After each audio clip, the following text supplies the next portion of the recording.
Have you ever walked out of a conversation thinking, "Why did I freeze? Why didn't I say what I truly meant?" Or maybe you've sat silently in meetings while others spoke with ease and earned instant respect, wondering why your thoughts, though clear in your mind, didn't come out right. You're not alone. And no, you're not broken. You just haven't been taught how to speak smart. Yet, we live in a world where first impressions are made within seconds, often before you've even finished your first sentence. It's not about who you know, not even about what you know. It's about how you say it. Your words are more than just sounds. They're signals. Signals that tell people how confident you are, how credible you seem, and whether you're someone they should take seriously. Right now, somewhere in the world, someone is getting promoted, closing a deal, or building deep relationships. Not because they're the smartest in the room, but because they know how to speak like it. And the truth is, smart communication is not about using big words or complex jargon. It's about speaking in a way that feels clear, authentic, and magnetic. Let me ask you something. Where are you listening from right now? What time is it for you? I want you to pause, just for a moment, and notice. What drew you into this message so far? Was it the tone, the rhythm, the clarity? That's the invisible power of communication done right. And if you felt even a flicker of connection, that's your proof. This can be learned. This will be your new superpower. The ability to speak smartly, to use words that open minds instead of shut them down, isn't some elite gift given to a chosen few. It's a skill. And like all skills, it can be practiced, improved, and eventually mastered. But more than a skill, it's a lens. A way of seeing how language shapes everything.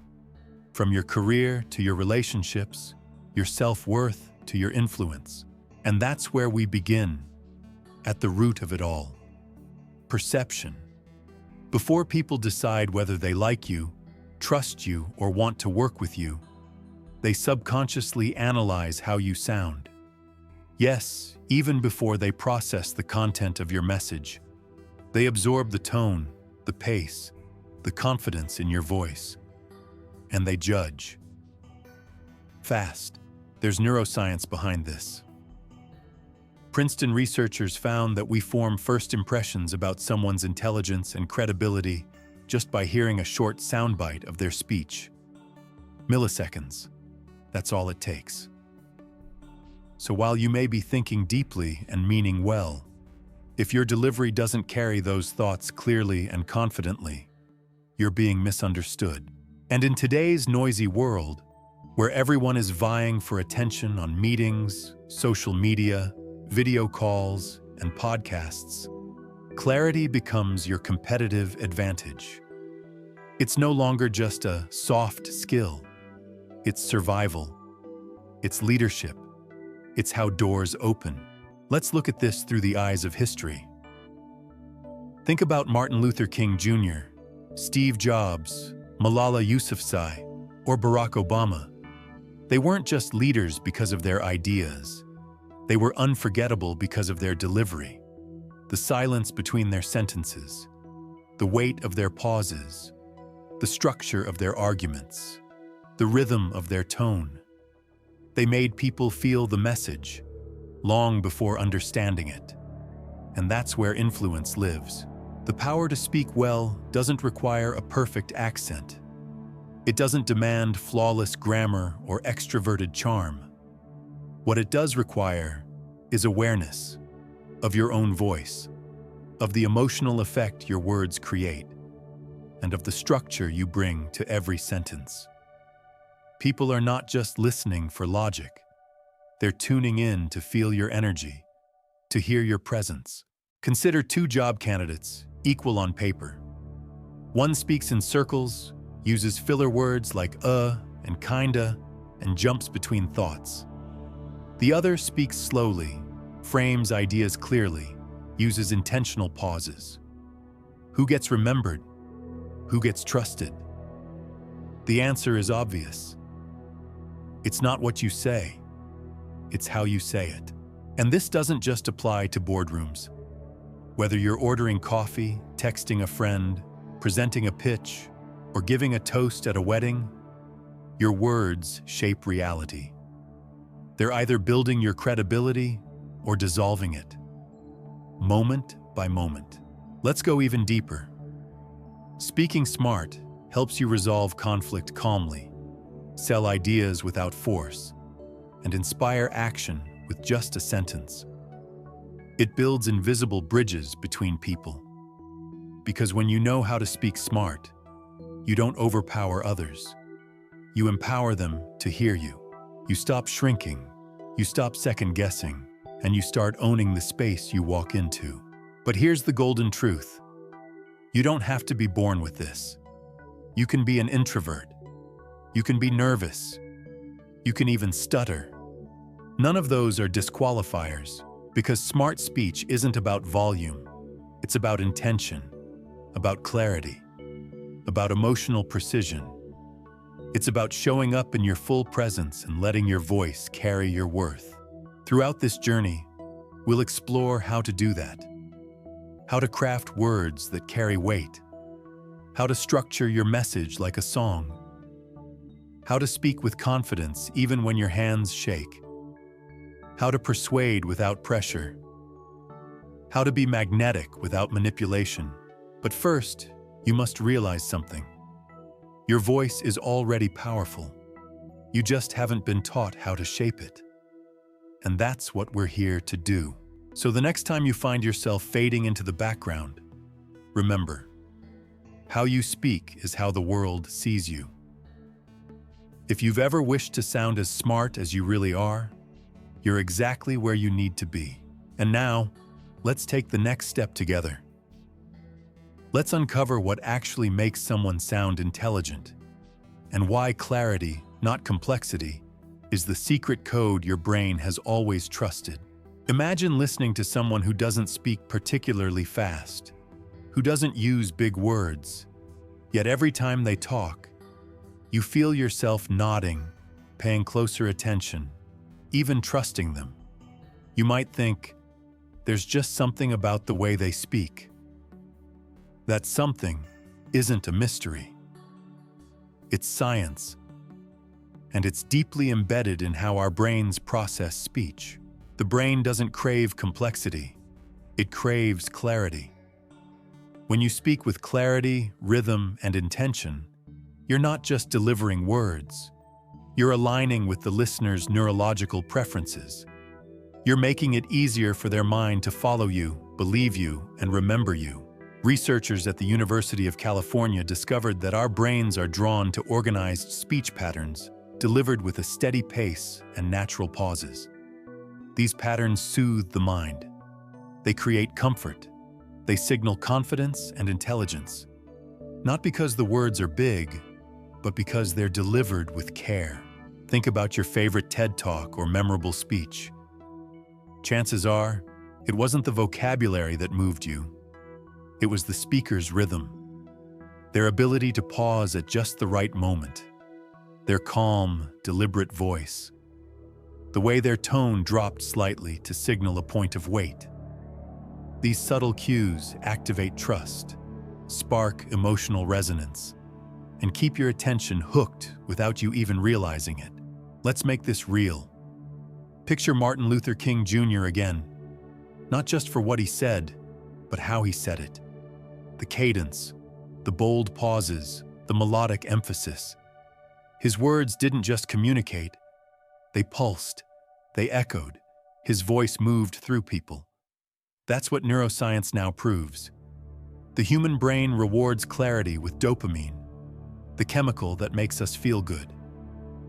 This is why we feel at ease around people who speak clearly and with emotional balance. Our brains literally like them more. Here's the most surprising part. Speaking quickly doesn't make you sound smarter. In fact, it does the opposite. A Harvard study found that people who speak at a slightly slower, more deliberate pace are perceived as more trustworthy and intelligent. Why? Because they give their words space to land. They let their message breathe. Smart speakers know that a pause is not empty. It's powerful. A pause after a bold statement lets it sink in. It builds anticipation. It allows the listener's brain to catch up and connect emotionally. When you say something important and then wait, you're saying with your silence, "This matters. Feel it." Let's try a small example together. Listen to this sentence in your mind. "I believe in you." Now imagine adding a pause. "I believe in you, even when you don't." That pause makes the second part hit deeper. It adds space for feeling. It creates a shift. That's smart speaking, not through complexity, but through design. And then there's tone. Your tone is the emotional guide to your words. It tells the listener how to feel about what you're saying. Think of tone as the wrapping paper to your message. You could say, "I'm fine," in a cheerful tone, and it reassures. Say the same words in a flat or sarcastic tone, and it concerns. Same content, completely different effect. Now layer in emphasis. A single sentence can mean 5 different things depending on which word you stress. Let's use the line, "I never said she stole the money." Shift the emphasis and it changes. "I never said she stole the money." Maybe someone else did. "I never said she stole the money." Absolutely not. "I never said she stole the money." Maybe I implied it. "I never said she stole the money." Someone else did. "I never said she stole the money." Maybe she borrowed it. "I never said she stole the money." Was it something else? Smart speakers play with emphasis like artists play with contrast. They guide attention, clarify meaning, and deepen impact. But speech isn't only verbal. There's an entire layer of nonverbal sound that shapes how we're received. Your sighs, your breath patterns, your vocal inflections, these are subtle but potent signals. A rushed voice creates tension. A calm one creates trust. These micro-patterns carry emotional data. The late Steve Jobs used this to great effect. He would say very little, very slowly, with long, intentional pauses. His message felt larger than life not because of volume, but because of presence. To speak smart, you must master these 3 tools: pace, tone, and emphasis. Let's break it down into habits. Slow down just slightly. This doesn't mean drag your words. It means resist the urge to rush. Let your sentence land before moving to the next. This gives weight to your ideas. Use emphasis wisely. Highlight the keywords. Don't flatten your sentences. Lift the parts that matter. Emphasis makes your message musical and memorable. Respect the pause. Don't fear silence. Use it like punctuation. It's not an absence. It's a spotlight. A pause says, "This is where you think. This is where it matters." And here's a bonus principle. Speak like you believe yourself. Your voice has to match your conviction. If you don't sound convinced, neither will your listener. That doesn't mean yelling.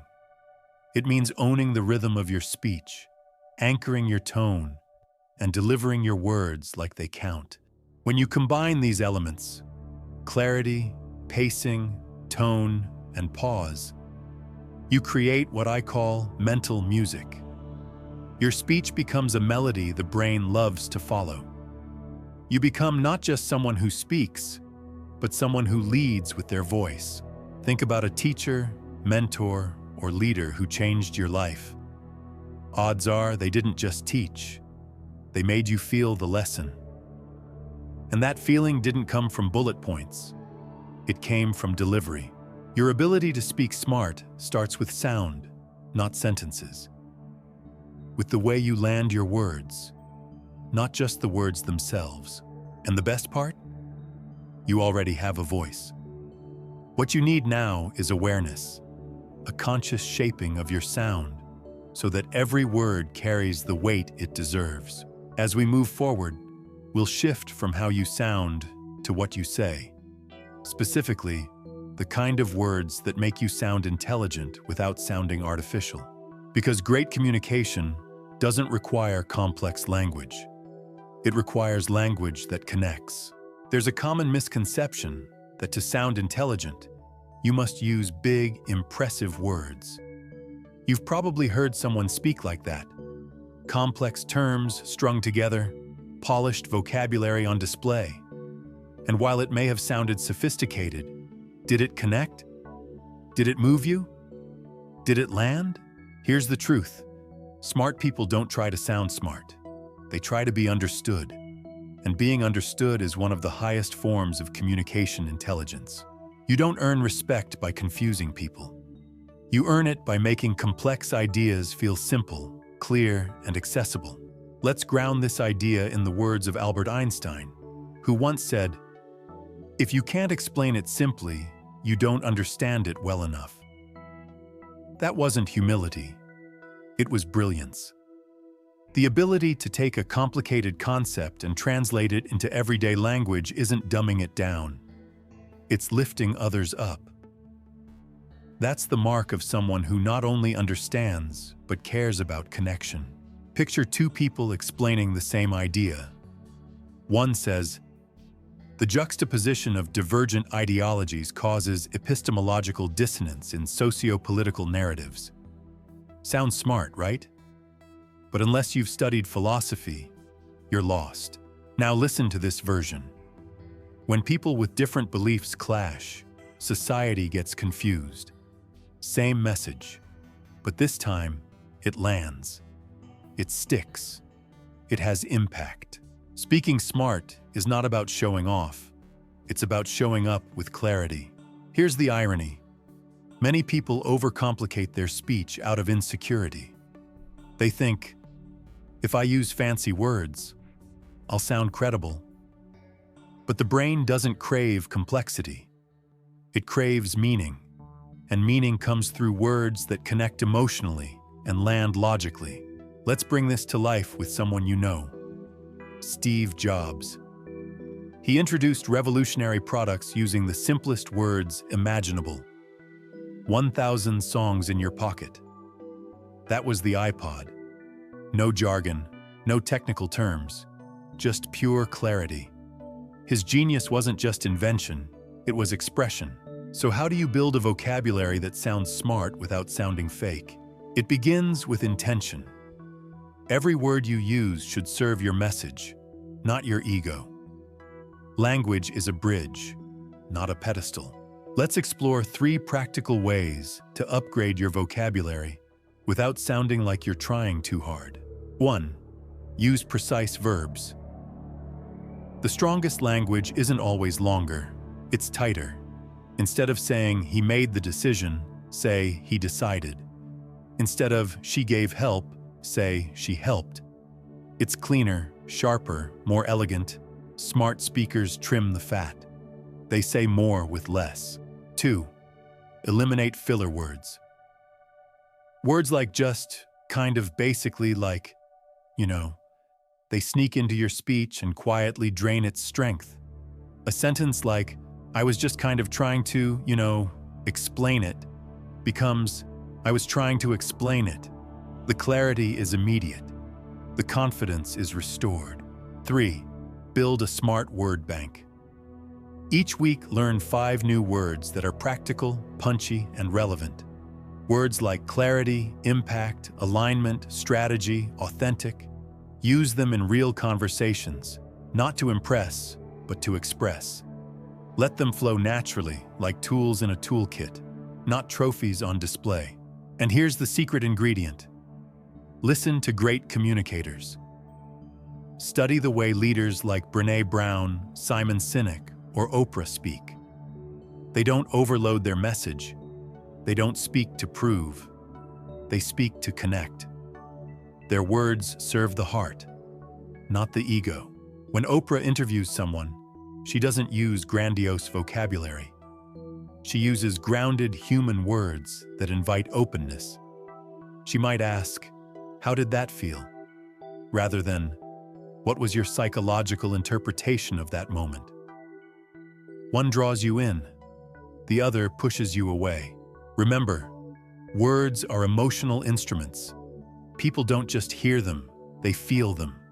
So use words that feel true, that feel human, that feel alive. Now, let's touch on a few traps to avoid.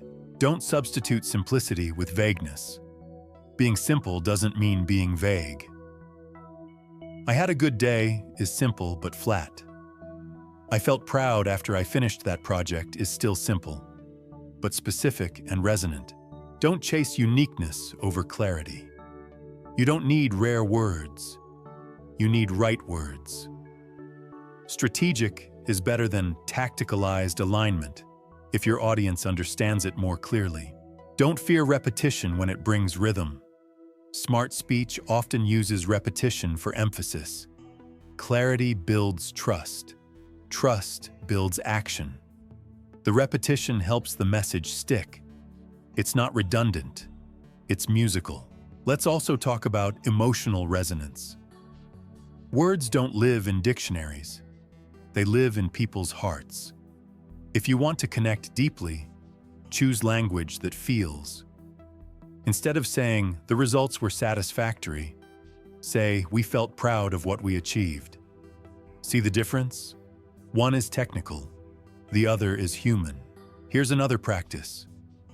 Translate complexity for others. If someone uses a technical term in a conversation, try to rephrase it out loud in simpler terms. Not only does it help others, it trains your brain to bridge knowledge into clarity. That's leadership. Let's bring this into a real-world image. Imagine a teacher explaining gravity to a child.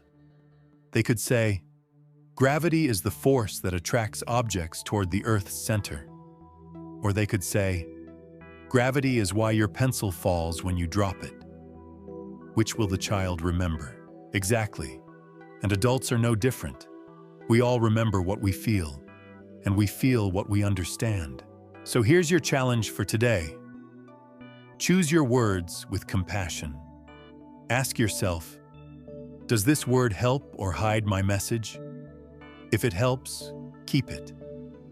If it hides, let it go. Because communication is not about showcasing how much you know. It's about sharing what matters in a way others can receive. The smartest speaker in the room is not the one with the biggest vocabulary. It's the one who makes everyone else feel smarter by the way they speak. And that's your new standard. Speak so your ideas shine. Speak so your listener feels seen. Speak so your message travels far beyond the sentence. As we move forward, we'll discover how smart speakers don't just use good words. They organize their ideas with structure. Because even the best vocabulary is useless without a roadmap. Let's explore how to build that map next. How to shape your thoughts into a form that leads people step by step. Words are powerful, but words without structure are like bricks without a blueprint. They may be strong on their own, but without a clear design, they collapse into confusion or float past without impact. Structure is what transforms good ideas into unforgettable messages. It's the secret sauce of every great communicator, from presidents to poets, from mentors to marketers. Let's step back and ask, when someone speaks clearly, what's really happening? It's not just the words. They're guiding your brain. They're leading you somewhere. There's a flow, a rhythm, a path. That's what smart speakers master. They don't just speak, they build. Step by step, line by line, they create mental staircases that take the listener from confusion to clarity, from curiosity to conviction. Think back to the best conversation or speech you've ever heard. It had a clear beginning, a middle, and an end. That's not by accident. That's structure. And structure doesn't make your speech stiff. It makes it solid. It gives your ideas form and force. Let's break down one of the simplest but most powerful structures in communication. Setup, core idea, close. You start by setting the stage. Why does this matter? What's the context? Then you move into the core idea. This is the insight, the message, the argument. Finally, you close with a conclusion, an action step, or a reflection that ties it all together. Imagine someone asks you, "What do you think makes a good leader?" If you ramble, you lose them. But with structure, you might say, "Setup." Leadership isn't about having a title. It's about having impact. Core idea. A great leader listens deeply, acts consistently, and inspires through their own behavior. Close.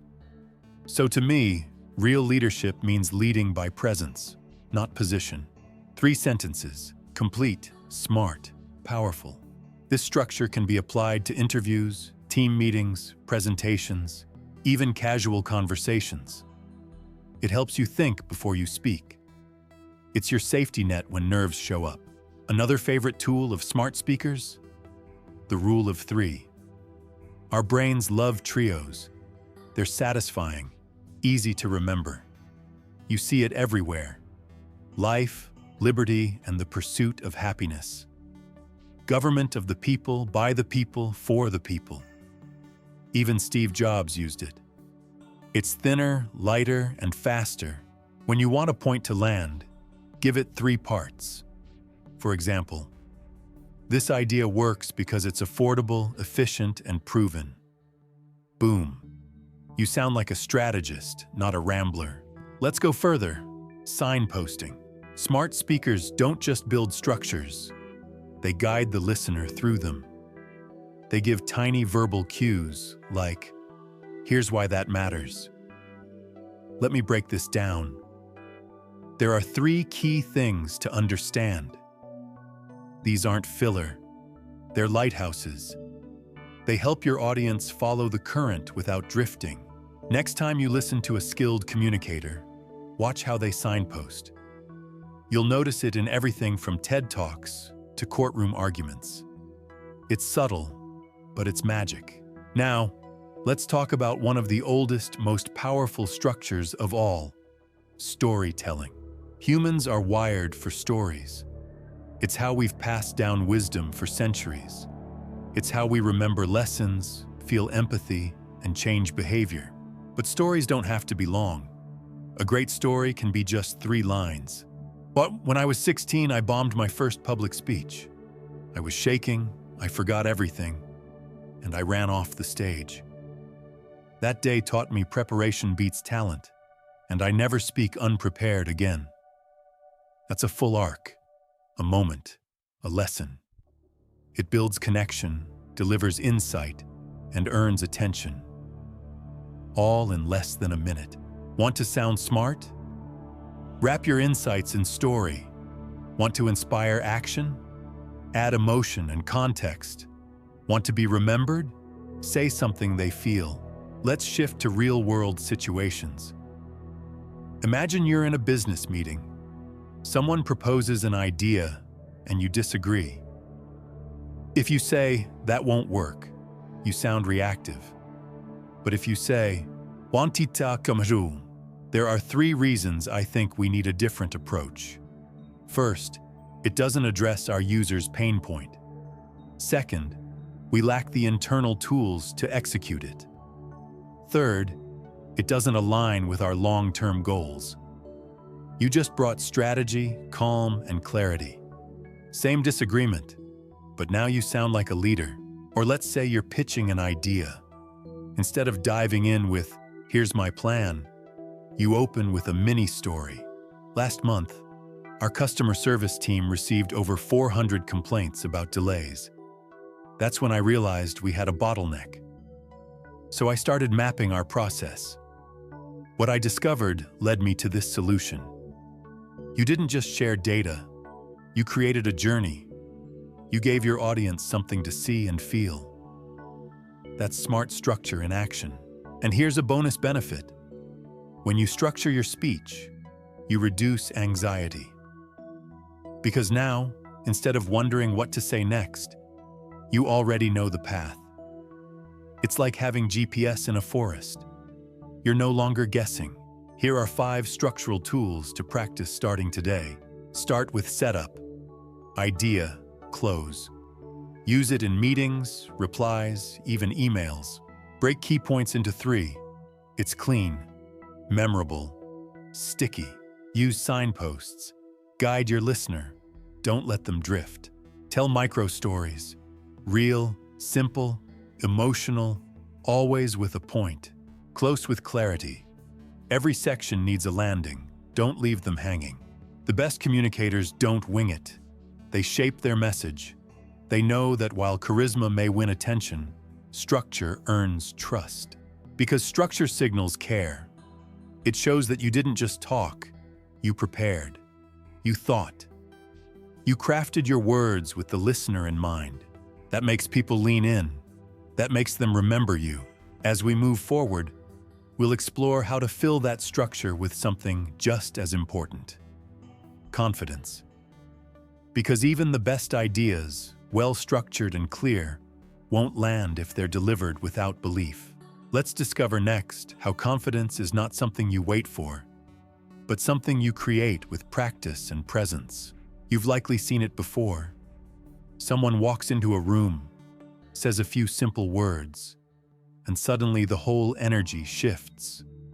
People turn, they listen, they feel something. And it's not because the person was the loudest, the funniest, or the most eloquent. It's because they carried themselves with confidence. Not arrogance, not bravado, but the kind of confidence that feels grounded, steady, unshakable. And here's the key. That kind of confidence is not a personality trait. It's a skill, a muscle. And like any muscle, it grows through intentional repetition. Let's first debunk a dangerous myth. You don't have to feel confident to speak confidently. Confidence doesn't mean you never get nervous. In fact, most powerful speakers you admire, whether it's Michelle Obama, Tim Ferriss, or Brené Brown, still feel nerves before big moments. The difference is, they've learned to show up anyway. They've trained their voice and body to carry certainty, even when their internal state feels shaky. So how do they do it? Let's start with the body. Your posture speaks long before your mouth does. If you walk in slouched, with your eyes darting around and hands fidgeting, your words will carry less weight, even if they're brilliant. But if you walk in with your shoulders back, chin slightly up, and eyes steady, without even saying a word, you've already claimed space. Your body is telling your brain, "We belong here. Try it right now." Sit or stand up straight. Relax your jaw. Breathe from your belly. Feel the shift? That's not a trick. That's biology. Harvard research shows that posture literally alters hormone levels, boosting testosterone, confidence hormone, and lowering cortisol, stress hormone. Now let's add tone. Confident people don't rush. They don't shrink their volume. They don't end every sentence with a question mark. They anchor their voice. They let each sentence finish with a steady drop, not a trailing uncertainty. Let's test this. Say out loud, "I think we should consider a new idea." Now say, "I believe this new idea will work." Same concept, but one sounds unsure, the other decisive. That's tone, and it's yours to control. Next, filler words. We've all used them, like, just. They sneak in when your brain is scrambling to fill space, but they dilute your impact. And worse, they betray your own belief in your words. Confident speakers embrace silence. If you need to pause, breathe, think, then speak. That 1 second of quiet says more than a dozen likes ever could. Let's watch this in action with a real-world example. Imagine two people presenting the same idea to a client. One says, I think we could maybe try a different strategy because it might kind of help improve things. The other says, I believe this new strategy will improve results. Here's why. Same idea. One sounds hesitant. The other sounds like a leader. And if you're wondering, but what if I don't feel that confident? Good. That means you're human. But here's what you do. Train it. Just like a muscle. Practice aloud. Don't just rehearse in your head. Speak your ideas out loud. Record voice notes. Talk to a mirror. Say your key points 10 different ways. Train your voice to sound calm under pressure. Visualize success. Before a big conversation, take 30 seconds. Close your eyes. Picture yourself speaking clearly, standing tall, feeling grounded. Visualization rewires your nervous system. Stack small wins. Don't aim for perfect. Aim for better. Speak up in a meeting. Ask one question in a group. Deliver a clear point without apologizing for it. These small wins create momentum. Own your story. Your confidence grows when you stop comparing yourself to others. You don't need their voice, their vocabulary, or their energy. You need yours, delivered with conviction. Because confidence doesn't mean you always have the answer. It means you own your space, even when you're figuring it out. Let's revisit someone who embodied this. Malala Yousafzai, a teenager shot in the head for speaking out. Yet when she stood before the United Nations, her voice was steady, soft, but powerful. Not because she was fearless, but because her conviction outshined her fear. That's true confidence. Speaking because you believe your words matter, even if your hands are shaking. And let's be clear, this isn't just for stages or interviews. It's for every moment. When you speak up in a meeting, when you give feedback to a colleague, when you say no without justifying yourself, when you pitch an idea to someone who doubts you, confidence shows up in all of these moments, and you build it by showing up anyway. But here's one final truth. Authenticity multiplies confidence. When your words match your values, when your tone reflects your truth, when your message comes from lived experience, people don't just hear you, they trust you. And that's the most magnetic kind of confidence, the kind that's quiet, but unshakable. So next time you're in a room and your voice starts to tremble, remember, you don't have to silence your nerves. You just have to let your conviction speak louder than your fear. As we step forward, we'll explore a powerful shift: listening. Because smart speakers know that before you speak, you must first understand. And understanding begins with deep, focused listening, the kind that builds connection before a single word is said. There's a hidden truth that most people miss. The smartest speakers aren't the ones who talk the most. They're the ones who listen best. Because to speak smart, you must first understand deeply. And understanding doesn't begin with your mouth. It begins with your ears. In a noisy world, where everyone's waiting for their turn to talk, where interruptions are normalized and attention spans are shrinking, listening has become a rare form of power. Real listening, not just hearing words, but absorbing meaning, not just nodding politely, but making someone feel seen, heard, and safe. Why does that matter? Because when people feel safe, they open up. And when they open up, they give you the keys, their needs, their fears, their values, their true intentions. That's the information that makes your responses land, your suggestions resonate, and your presence memorable. Let's imagine you're in a conversation with someone venting about their overwhelming workload. If you respond with, Yeah, I've been super busy too. You've just turned the focus back on yourself. But if instead you say, "It sounds like you're carrying a lot right now. What's been the toughest part?" Something shifts. Their shoulders relax. Their voice softens.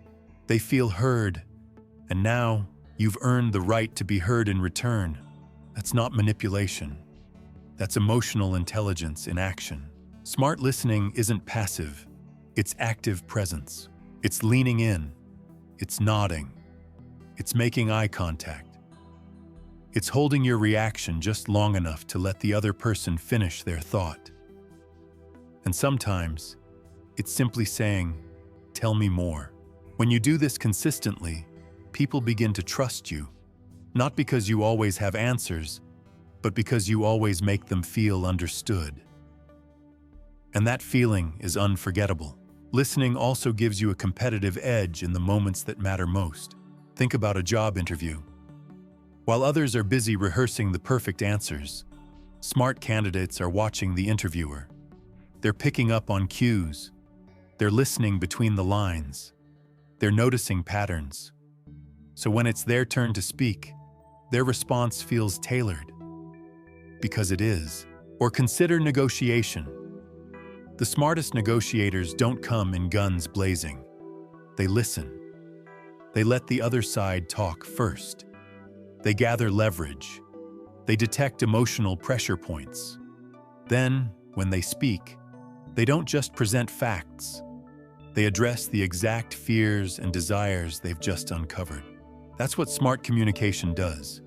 It doesn't rely on force. It builds trust through precision. Let's look at 3 principles of smart listening. 1. Be fully present. That means putting your phone down, closing the laptop, turning your body toward the speaker. These nonverbal cues say more than your words. They say, "You have my full attention." And in a world of distraction, that's a gift. 2. Reflect what you hear. Use phrases like, "So what I'm hearing is," or "It sounds like you're saying." This does 2 things. First, it ensures you're on the same page. Second, it shows you care. It's empathy in action. 3. Ask follow-up questions. Instead of moving the conversation forward with your own agenda, stay with the other person's story. Ask, "What happened next?" Or, "How did that make you feel?" These small moments of curiosity build massive trust. And when tension rises, when the stakes are high, listening becomes your most effective de-escalation tool. Let's say you're in a heated discussion. Most people defend. They interrupt. They try to win. But the smart speaker pauses and asks, "What are you really upset about right now?" That one question can shift the entire energy of a conversation. Suddenly, you're not the enemy. You're the partner. You're not battling their reaction. You're exploring their emotion. That's what makes you a leader. Because people don't follow those who talk the most.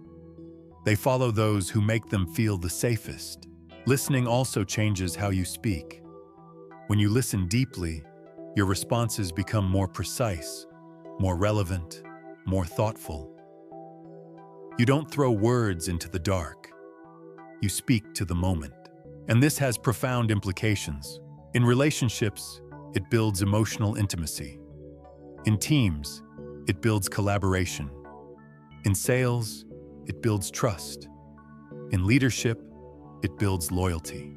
Because ultimately, people don't stay where they're convinced. They stay where they're understood.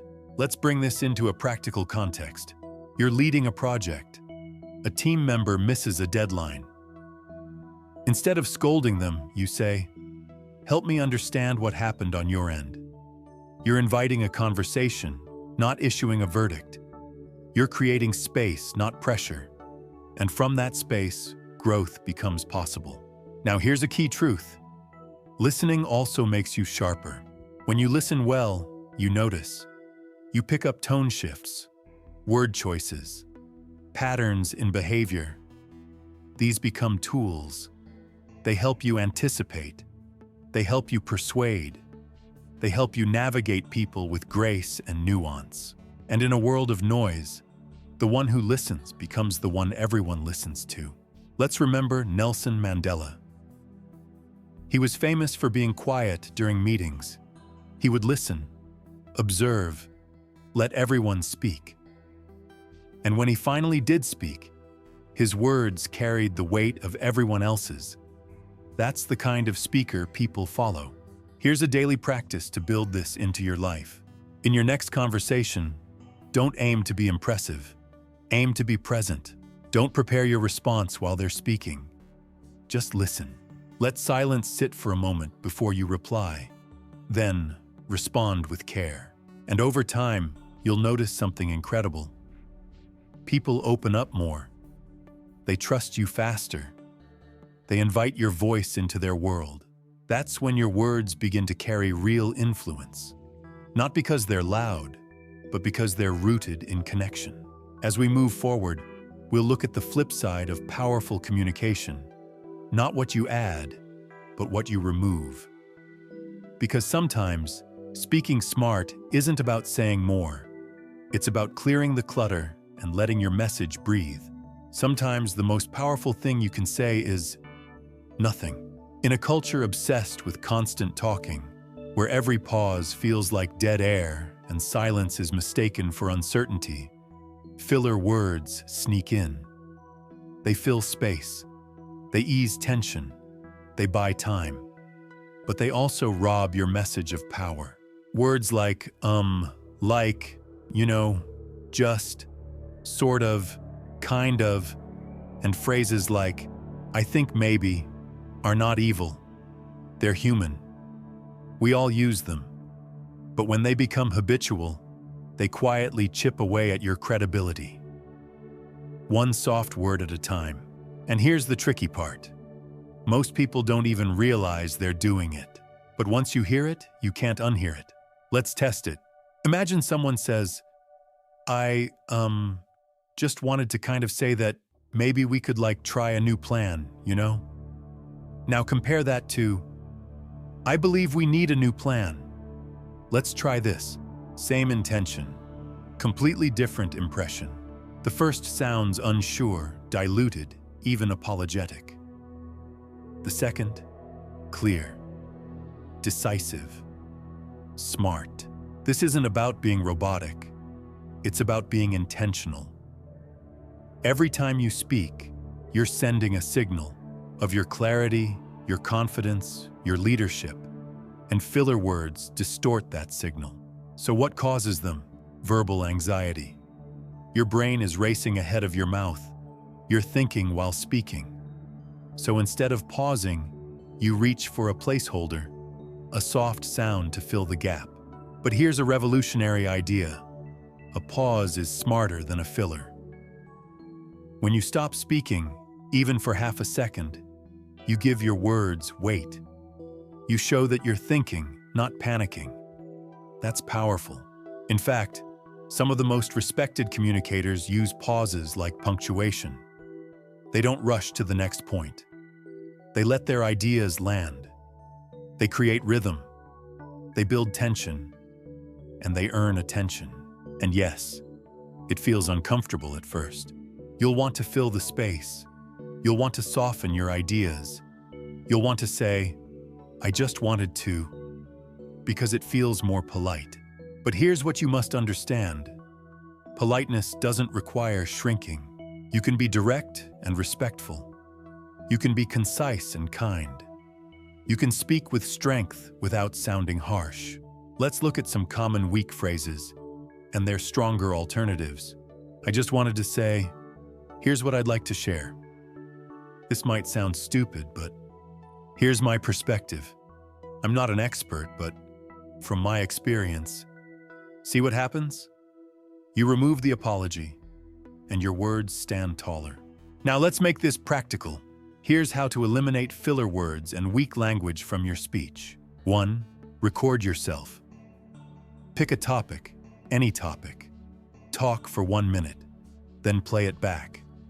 Count how many times you say, just, or trail off. Awareness is the first step to transformation. 2. Replace with silence. Next time you're tempted to say, don't. Just pause. Breathe. Think. Then speak. That moment of stillness doesn't weaken your presence. It strengthens it. 3. Use power phrases. Prepare 5 strong sentence starters and keep them in your mental toolbox.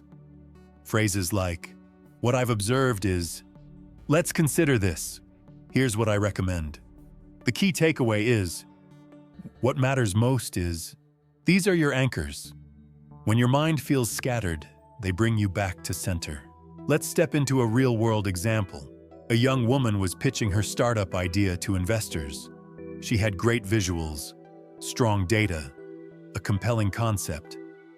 But throughout her presentation, she kept saying, just, kind of, and especially when challenged. Afterward, the feedback was clear. We liked the idea, but we didn't feel confidence behind it. That's what weak language does. It whispers doubt before anyone else can. Now, this doesn't mean you have to be perfect. It means you have to be deliberate. You don't need flawless sentences. You need grounded presence. Because here's the truth. Your message is only as strong as its delivery. You can have the best idea in the room. But if your voice trails off, if your sentences tangle in hesitation, if your phrases beg for approval, you risk not being heard at all.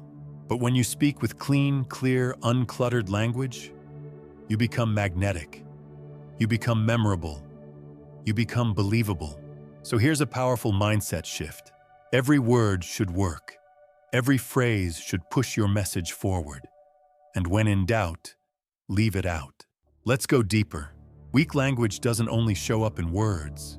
It shows up in tone. Imagine saying the smartest sentence in the world, but ending it with a rising inflection like a question. It sounds unsure. It sounds like you're asking for permission. Now, say the same sentence with a calm, downward tone. It sounds final, confident, clear. Your tone is the frame, the silent signal. Don't let it undermine your clarity. Here's your new speaking mantra. Slow down, breathe, and choose. Choose each word like it matters, because it does. Let's recap this transformation in 3 sentences. Replace filler with pause. Replace apology with clarity. Replace hesitation with presence. When you do this, your words no longer need to shout. They simply stand. And when they stand, people lean in. As we move forward, we'll unlock the emotional layer of smart speaking. Not just how to sound strong, but how to sound real. Because at the heart of all effective communication isn't perfection. It's authenticity. There comes a point in every communicator's journey where they realize something profound. No matter how polished your delivery, no matter how refined your vocabulary or structured your message, if your words don't feel like you, they fall flat. Because speaking smart isn't just about sounding right. It's about being real. Authenticity is the soul of communication. It's the difference between a speech that informs and one that moves. Between words that impress and words that inspire. We've all heard someone who seemed perfect on the surface. Smooth delivery, flawless tone, but something didn't quite connect. It felt rehearsed, performed, empty. That's because they weren't speaking from themselves. They were speaking at us. The smartest way to speak is to speak with honesty, with humility, and with presence. To stop performing and start connecting. Let's start here. Your voice doesn't have to sound like anyone else's. You don't need to mimic great speakers. You don't need to adopt someone else's pace, tone, or mannerisms. What you need is alignment. The kind where your inner self and your spoken message are saying the same thing. When that happens, people feel it. Because authenticity isn't a technique, it's a vibration. It's the energy behind your words. It's the story that lives in your tone, the truth that shines through your pauses, the conviction that flows from your lived experience. Let's look at a powerful example. Two leaders are addressing their teams after a failure. The first says, "Failure is unacceptable. We need to push harder." It's clear, it's strong, but it's distant, cold. The second says, "I've failed more times than I can count, but each one taught me something success never could. I'm not afraid of failure. I grow from it. And I believe we will too." Which one do you trust more? Which one feels human? It's not the vocabulary. It's not the syntax. It's the truth behind the words. Authenticity doesn't weaken your message. It amplifies it. That crack in your voice when you speak about something that matters, that's not a flaw. It's power. Those trembling hands when you stand up for what you believe in, that's courage. And courage is contagious. Smart speaking with authenticity means allowing your emotion to live in your message. Not in a messy, uncontrolled way, but in a grounded, present, real way. It means saying, "Here's what I learned when I failed." It means saying, "I don't have all the answers, but here's what I know." It means saying, "This matters to me deeply," because when you drop the mask, people finally meet you. And you, at your clearest and most present, are unforgettable. Let's talk about what often stands in the way. Fear of judgment. We try to sound smarter than we feel. We hide our uncertainty. We armor ourselves with fancy language. We over-prepare to the point of detachment. And in doing so, we disconnect from the very thing that would make us compelling: our humanity. But here's the paradox. When you stop trying to sound smart, you actually start sounding smarter. Why? Because you sound real. You sound confident in your truth. And that kind of presence earns more trust than any polished performance ever could. Authenticity lives in your stories, in your struggles, in the lessons you've lived through, not just read about. It lives in your willingness to say, "Here's where I've stumbled." It lives in your voice when you speak from experience, not theory. Let's bring this into a practical frame. Here are 5 ways to practice authentic communication. 1. Speak from experience. Don't just share information, share moments. Talk about what you've lived, what you've felt, what you've overcome. People don't connect to facts. They connect to feelings. 2. Own your imperfections. Say, "I used to struggle with this," or "I'm still figuring it out." That's not weakness, it's self-awareness. And self-awareness builds trust. 3. Let your natural tone come through. If you're passionate, sound passionate. If you're uncertain but honest, let that be present too. Don't flatten your emotions to sound professional. Real always wins. 4. Drop the disclaimers. Instead of starting with, "This might sound silly," say, "Here's what I've been thinking." Let your voice take up space without apology. 5. Speak to connect, not to impress. Ask yourself, what do I want them to feel? Instead of, what do I want them to think of me?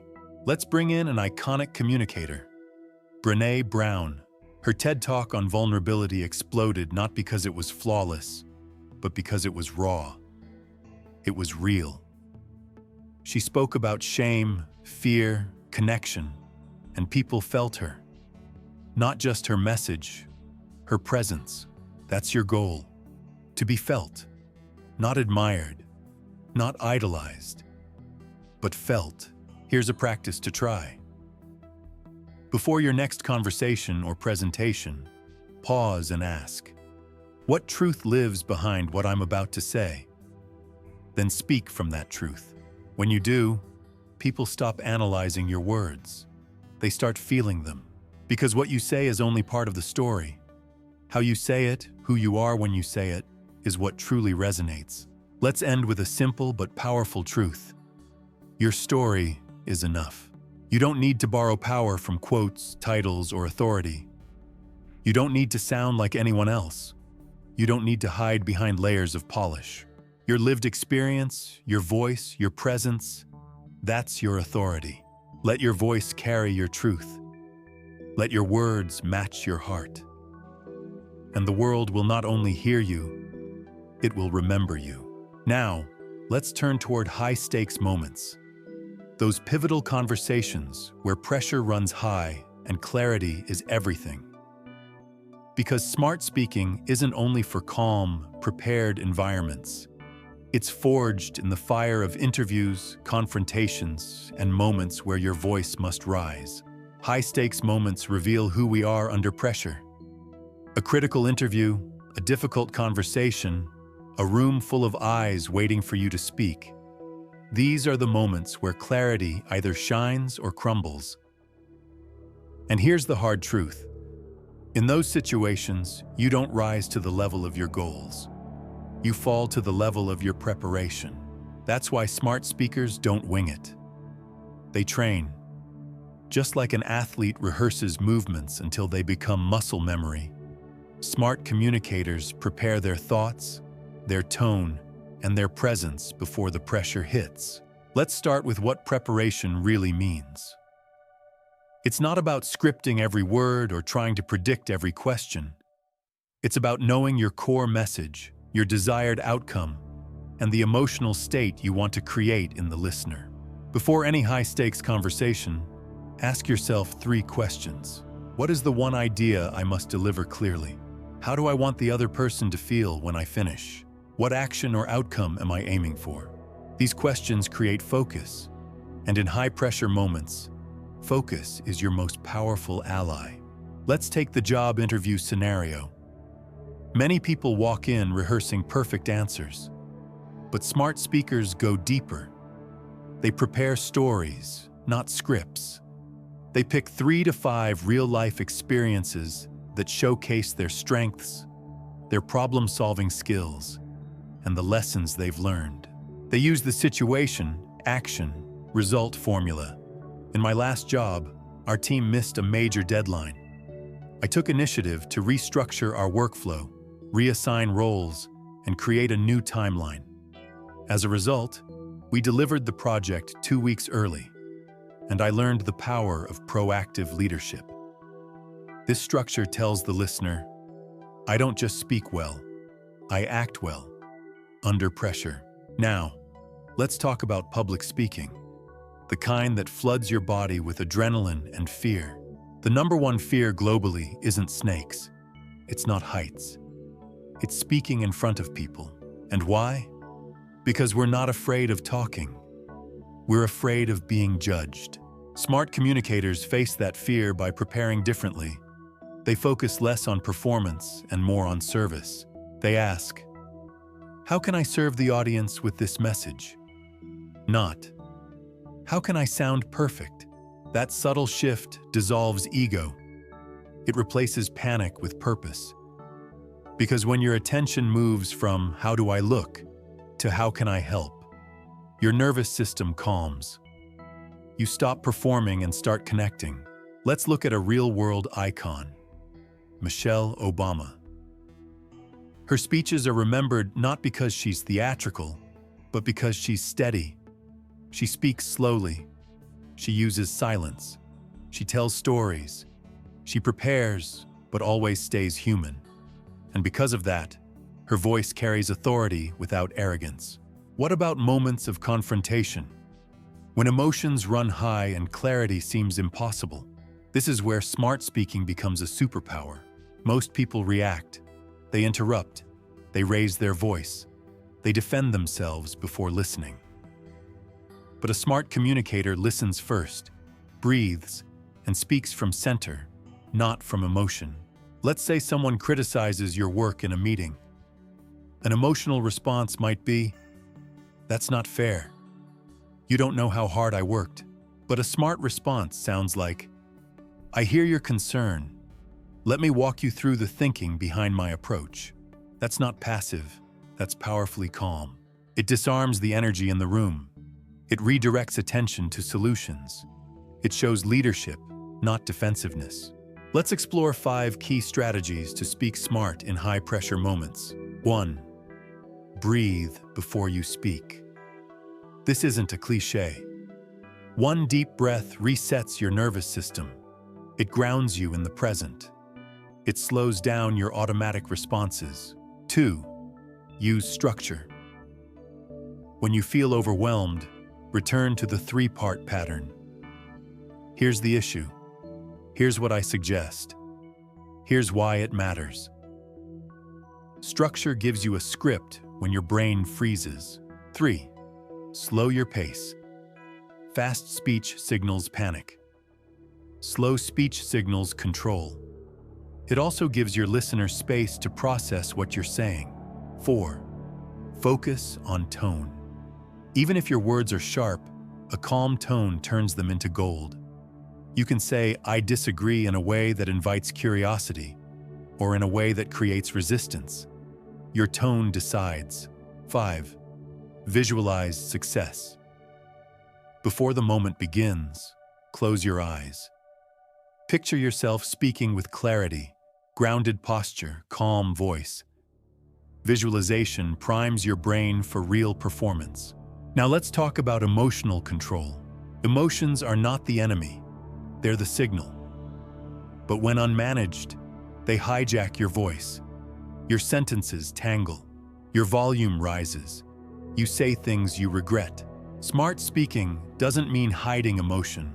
It means channeling it, turning frustration into clarity, turning fear into presence. Imagine you're giving bad news to a team. You feel nervous. The stakes are high. A weak approach might be over-explaining, apologizing too much, or trying to sugarcoat.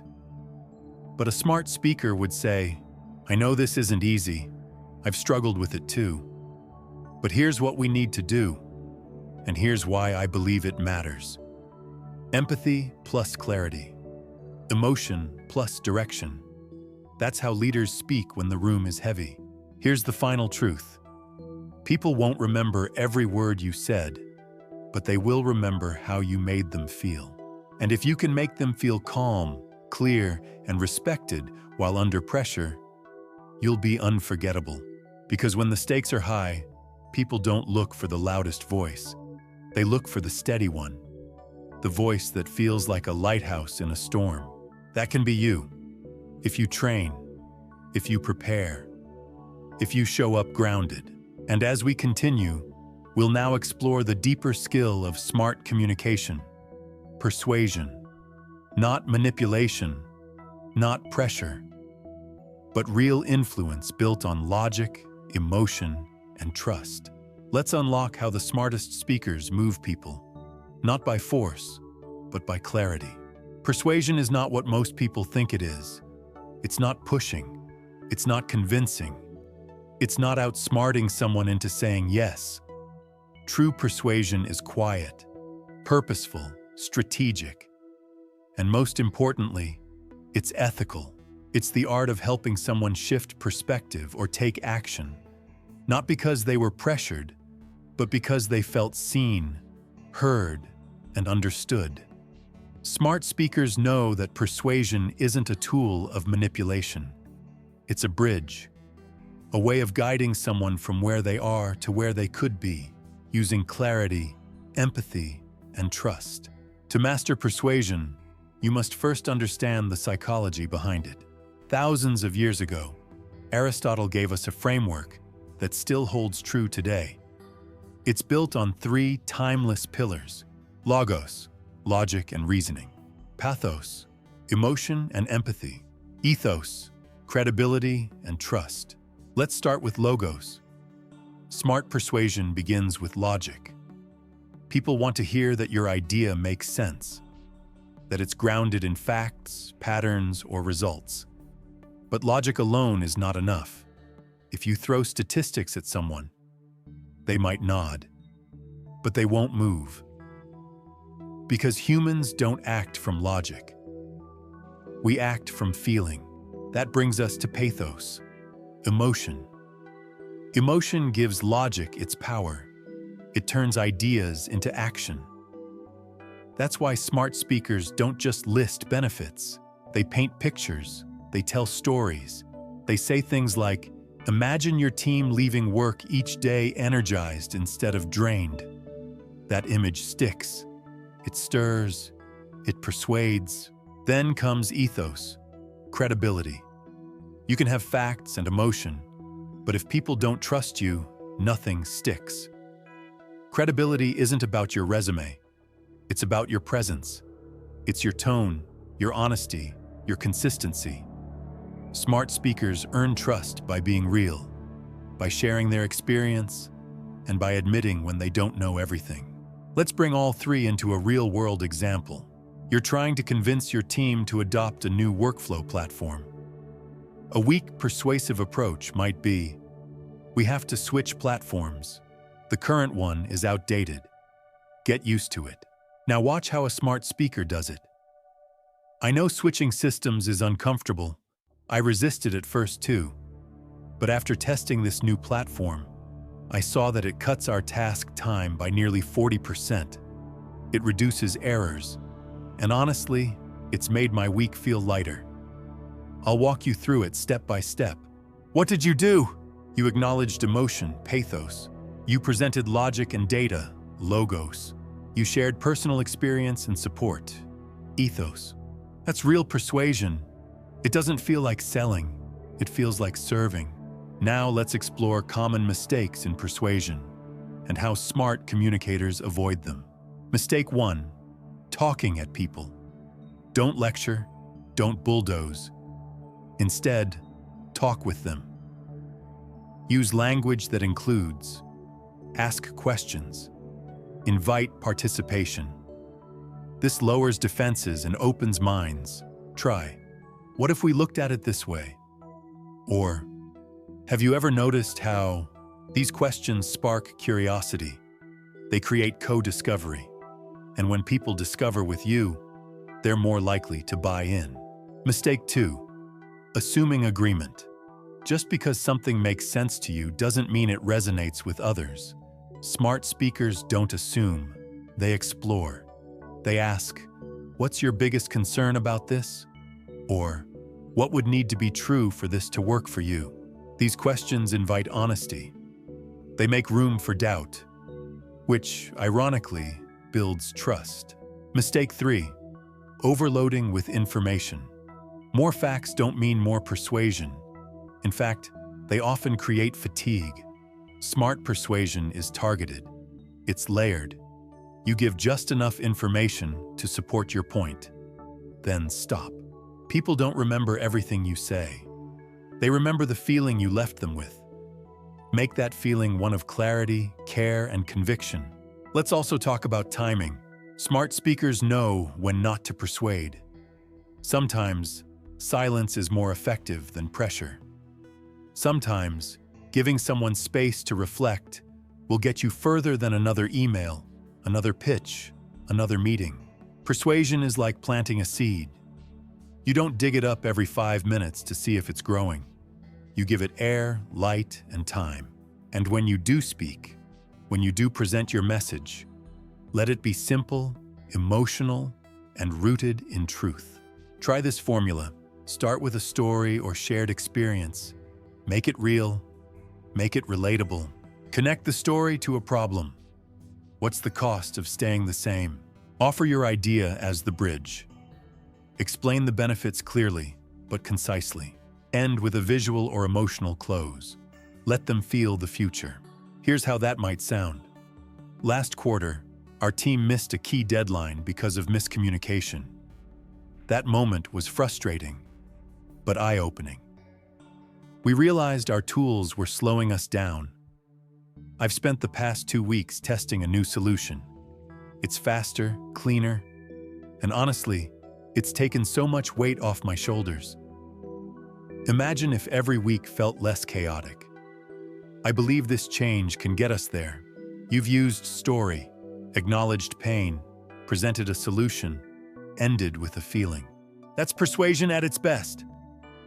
Finally, let's return to the most important truth. Your integrity is your greatest persuasive tool. When people trust that you're not manipulating, when they feel that you care more about what's right than being right, when your words match your actions, they'll follow you, not because they have to, but because they want to. And that's the kind of influence that changes teams, changes relationships, changes lives. As we move forward, we'll unlock the next layer of speaking smart, storytelling. Because if persuasion is the engine of influence, story is the fuel. It's the most ancient and powerful way we connect, teach, and inspire. Let's discover how to turn moments from your life into messages that move people. If persuasion is the engine of influence, then storytelling is the fuel that keeps it running. Storytelling is not decoration. It's the delivery system for truth. It's not a bonus feature for gifted speakers. It's the foundational tool for smart communicators who want their words to stick. Why? Because the human brain is wired for stories. When you share a well-told story, something magical happens. Your listener's brain mirrors yours, literally. It lights up in the same areas as if they were living the experience. That's not poetic, it's neuroscience. And it's why we remember stories long after we've forgotten data, lists, or slides. People don't remember bullet points. They remember moments, the emotion, the stakes, the shift. Let's get one thing straight. Storytelling and smart communication isn't about entertainment. It's about connection. It's about turning your point into an experience someone can feel. And here's the good news. You don't need dramatic, once-in-a-lifetime stories. You just need true ones. Simple, specific, meaningful. Think of a moment in your life when something shifted. A challenge, a realization, a lesson. That's a story. If you felt something, your audience will too. Now, let's break down the structure of a smart story. 1. Setup. Give us the context. Who's involved? Where are we? What's the situation? 2. Conflict. What went wrong? What challenge arose? This creates emotional tension, and tension keeps attention. 3. Resolution. How was the problem resolved? What did you do, realize, or learn? 4. Message. Tie the story back to your point. What's the takeaway? Let's see this in action. When I first started managing a team, I wanted to be liked. So I avoided tough conversations. One of my best employees started underperforming, but I stayed silent. 3 months later, they left. And they told me I didn't feel guided. I felt ignored. That moment taught me something I never forgot. Feedback is kindness, not conflict. That's why now, I lean into hard conversations early. What did you just do? You shared a moment, exposed a struggle, delivered a truth, built trust. Now that's smart speaking. Let's address a myth. Storytelling isn't bragging. In fact, smart stories aren't about making you the hero. They're about making you human. The best stories are about failure, fear, doubt, recovery. They're about the messy middle, not just the perfect outcome. Take Steve Jobs. His most iconic speeches weren't product pitches. They were personal. He told stories of dropping out of college, being fired from Apple, starting over. He made people feel his journey, and because of that, they followed his vision. That's what stories do. They transform speakers into guides. They create a bridge of empathy between you and your listener. And here's something else. Stories soften resistance.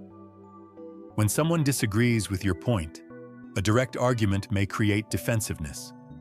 But a story invites curiosity. Instead of saying, "Here's why I'm right," you say, "Let me tell you what happened."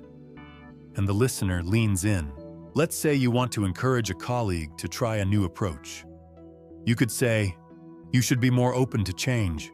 Or you could say, "I used to be stuck in one way of doing things, until one day my whole system broke down. I resisted change so hard that I missed better opportunities. That experience taught me flexibility isn't weakness, it's strategy." Which version is more likely to be heard? Exactly. Let's dive into 5 storytelling principles for smart speakers. 1. Be specific. Don't generalize. Details create visuals. Say, "I spilled coffee on my proposal 5 minutes before the pitch." Not, "Things went badly." 2. Keep it short. A good story doesn't need 10 minutes. 2 or 3 sentences can carry a full arc if chosen well. 3. Make it relatable. Speak from your life, but choose stories others can see themselves in. If they can't feel it, they won't remember it. 4. Anchor it with insight. Don't just tell a story, tie it to your message. Ask, "What did this teach me?" 5. Let emotion live. Let your voice reflect what you felt. Don't flatten your tone.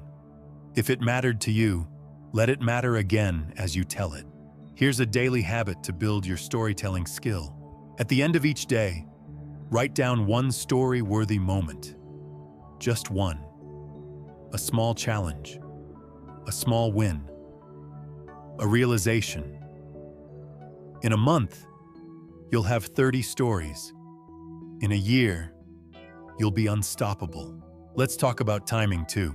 The best speakers know when to tell a story. They don't drop it randomly. They use stories to open a talk with emotional context, illustrate a point that might feel abstract, break tension in a difficult conversation, inspire action at the close. And when you get this right, something shifts. Your audience doesn't just hear your point.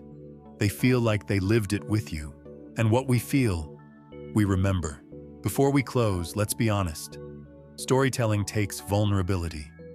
It requires the courage to say, "Here's what really happened." Not the polished version, the true one. But that's what makes it powerful. Because when you tell a real story, you're not just sharing information, you're sharing yourself. And that act builds credibility, connection, and loyalty faster than any argument ever could. As we continue, we'll now explore the force that adds spark to everything we've built so far. Charisma. That mysterious quality that draws people in, not with volume, but with presence. Let's uncover how to develop real charisma through your words, energy, and intention. Charisma isn't reserved for the extroverted. It's not something you're born with or locked out of. Real charisma, the kind that draws people in, makes them lean forward, trust your presence, and remember your words, is a skill. And smart communicators build it deliberately. You've seen it before. Someone walks into the room and says very little, yet everyone listens. They don't demand attention. They attract it. They're not loud. They're anchored. They don't try to dominate the space. They elevate it. That's charisma. And it's made of 3 essential elements: presence, warmth, and power. Let's break them down. 1. Presence. To be charismatic, you must first be here. Sounds simple, but it's rare. Most people are distracted, thinking about what they'll say next, checking their phones, watching the reactions of others. That split attention dilutes their message. Charismatic speakers do something different. They give their full attention. They make you feel like you're the only person in the room. Their energy isn't scattered, it's focused. You can feel it in their eyes, in the stillness of their body, in the calm between their words. That presence is magnetic. To build presence, start small. Look people in the eye, softly, not forcefully. Stop multitasking while you speak. Pause before you answer. Listen all the way through before forming a response. Presence isn't loud, it's anchored. And in a world of distraction, presence is power. 2. Charisma without warmth becomes intimidation. That's not influence. It's distance. Warmth is what makes people feel safe, seen, valued. It's not about being overly nice. It's about emotional availability. It's the subtle message that says, "You matter." You express warmth through a genuine smile, an open tone, respectful language, curiosity in your questions, empathy in your pauses, simple phrases like, "That's a great question. I appreciate you sharing that. I can see why that matters to you." They may seem small, but they build bridges fast. They disarm judgment and invite trust. Charismatic warmth doesn't flatter, it honors. Let's remember Nelson Mandela. He didn't shout his way into history. He led with presence and kindness. He listened more than he spoke. And when he did speak, people felt seen. That's the charisma of warmth. 3. Power isn't about dominance. It's about conviction, about certainty without aggression. It's in your voice when you say, "This matters." It's in your body when you take a deep breath before you speak. It's in your structure when you express your idea clearly and finish your sentences with strength. Charismatic power is the quiet confidence that says, "I believe this, even if it's unpopular." It's not arrogance, it's alignment. You don't need to be loud to show power. You just need to be grounded in what you're saying. Watch someone like Malala Yousafzai speak. Her voice is soft, but her message is unshakable. That's power with purpose. Now let's look at how to practice and project charisma in everyday conversation. Step 1. Ground yourself before speaking. Before any important interaction, take 10 seconds to breathe. Connect to your body. Remind yourself, "I belong here." This small practice changes your posture, your voice, your energy. Step 2. Slow down your speech. Fast talkers seem nervous. Slow speech signals control. Use silence to create rhythm. Let your words breathe. That calm delivery makes people trust you. Step 3. Use people's names. Saying someone's name, even once, builds instant connection. It signals attentiveness. It personalizes the conversation. Step 4. Show emotion selectively. When you care about something, let it show. Don't flatten your tone to sound professional. Add warmth. Add conviction. People don't remember monotone. They remember emotion. Step 5. End your statements with downward tone. Upward inflection sounds uncertain. Ending on a steady downward tone makes your idea feel complete and confident. Let's compare two closing statements. "I think this could maybe help." "I believe this will help our team." Same intent, different impact. One sounds like a request, the other like a decision. Now, let's bring this into a scenario. You're leading a team through a difficult transition. Here's a flat, forgettable version. So I know it's been hard, but we'll get through it if we just work harder." Now here's a charismatic version. "I know these past few weeks have been heavy. I've felt it too. But I also know this team. We don't give up. We've weathered worse, and we've done it together. We will rise again. Stronger, clearer, focused." What changed? Presence. I felt it too. Warmth. We've done it together. Power. We will rise again. That's charisma in action. And it didn't require theatrics, just intention. Now here's something rarely discussed. Charisma often lives in the little things, in the pause before answering, in the calm you bring to a tense conversation, in the smile that says, "I hear you," in the phrase, "What do you think?" In the honest laugh, the raised eyebrow, the subtle nod. These micro acts create macro impact. Charisma isn't about performance. It's about presence with purpose. And the most magnetic communicators aren't the ones who try to stand out. They're the ones who help others feel like they belong. So here's the truth. You already have the raw materials for charisma. You have presence. Practice focusing it. You have warmth. Practice sharing it. You have power. Practice owning it. As we move forward, we'll look at how all of this, the confidence, the storytelling, the charisma, gets woven into everyday conversation. Because real influence isn't just on stages. It's in hallways, coffee chats, negotiations, and family dinners. Let's now learn the daily psychology of influence and how to use subtle, ethical persuasion to guide conversations with care and clarity. Smart speaking isn't just for stages, interviews, or formal pitches. It lives in the small conversations, the hallway chats, client calls, brainstorming sessions, even casual texts. This is where real influence is built, brick by brick, not by dominating, but by guiding. Not by pushing, but by aligning. And the best communicators? They weave influence into everyday moments without anyone realizing it. To do this, they rely on 5 powerful principles drawn straight from the psychology of human behavior. These principles are simple, subtle, and highly effective when used with integrity. Let's explore each one. 1. Reciprocity. Give before you ask. People are wired to return value. When you offer something helpful, a resource, an insight, your attention, they naturally want to give something back. It doesn't need to be grand.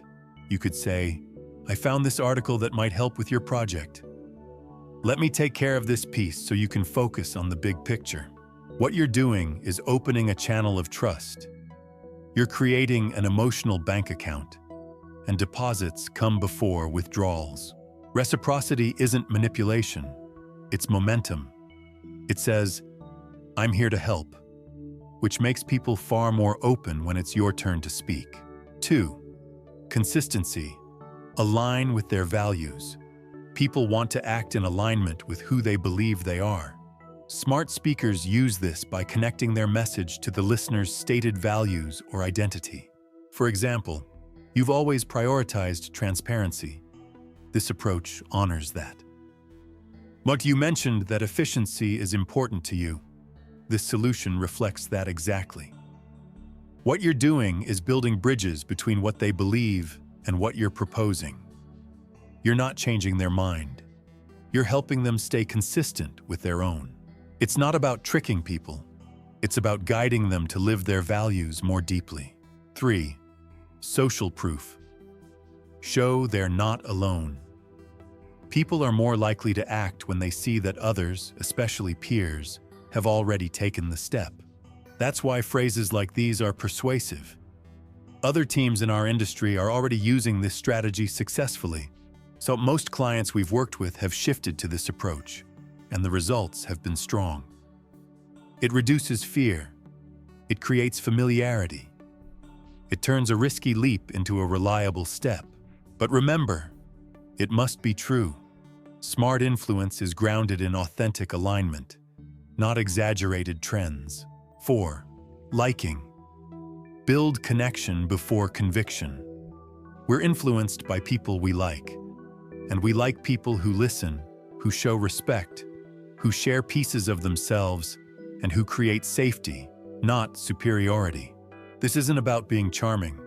It's about being relatable. Here's how it sounds. I faced a similar challenge, so I understand where you're coming from.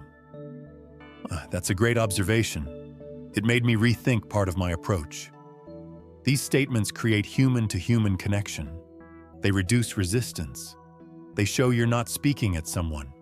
You're speaking with them. 5. Scarcity. Create meaningful urgency. We value what's rare. We pay more attention when we believe something might not last. But smart speakers never use fear or pressure. They simply point to the cost of inaction. Try. This opportunity won't be available in a few months. I just want to make sure you're aware. The longer we delay this shift, the harder it may be to recover lost momentum. This isn't pushiness. It's perspective. You're helping someone see what might happen, if they don't act. Scarcity works best when combined with value. Not act now or else, but this matters. And here's why now is the time. Let's tie all 5 principles together in a real-life scenario. Imagine you're a team leader proposing a change in workflow. Here's how a smart communicator might frame it. Reciprocity. I've put together a sample dashboard that I hope makes this easier to see in action. Consistency. I know you care deeply about efficiency, and this honors that. Social proof. Our partners at 2 other firms are already using this system and seeing solid results. Liking. I remember when we tried a similar change last year. It was bumpy at first, but we found a rhythm. I learned a lot from that. Scarcity. If we wait until next quarter, we'll miss the early integration benefits. So this timing really matters. It doesn't sound manipulative. It sounds clear, human, strategic. That's smart influence in conversation. Let's explore a few phrases that influence gently. What would change if we tried this? What's one small way we could move forward? What's holding you back from considering this more seriously? What part of this idea feels most aligned to you? These don't force action. They invite ownership. And when people feel they chose the path themselves, they walk it more willingly. Let's also address timing. Smart persuasion is patient. You don't need to win the room in 60 seconds. Sometimes influence is about planting a seed, creating curiosity, letting the idea breathe. Then, when the moment is right, it takes root. Here's a powerful mental shift. Speak not to dominate the conversation, but to guide its direction. Speak not to be impressive, but to create movement. And speak not to convince, speak to align. This daily psychology of influence applies not just at work, but in every relationship. When offering feedback to a partner, when encouraging a friend to take a chance, when asking for support, when leading your kids, your peers, or your own inner voice.